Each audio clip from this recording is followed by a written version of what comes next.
Next question 49th question. What is the CGS unit of force? CGS unit of force ఏంటిది? Dyne. CGS unit of force ఏంటిది? Dyne. SI units of force ఏంటిది? Newton. Relation ఏంటిది? 1 newton is equal to 10 to the power of 5 dynes. 10 to the power of 5 dynes. ఓకేనా? Next one. What is the dimensional formula of force? ఇది రాలేనట్టుంది ఇక్కడ. So what is the dimensional formula of force? So F is equal to ఏముంది? ఎం into ఏ ఉన్నది. ఎం అంటే ఏంటి? Mass.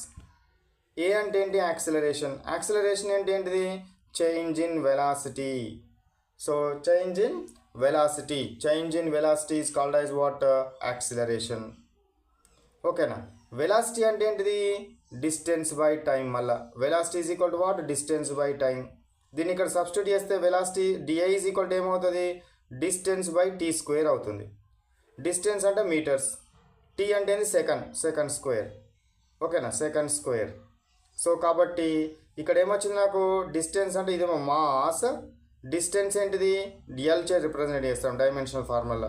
L టైమ్ను టీతో represent చేస్తాం. టీ ఈ సెకండ్ స్క్వేర్ పైకి వస్తే -2. ఎంఎల్ టీ పవర్ -2 అనేది ఏంటిది? ఇది డైమెన్షనల్ ఫార్ములా. సో డైమెన్షనల్ ఫార్ములాని ఈ విధంగా గుర్తుపెట్టి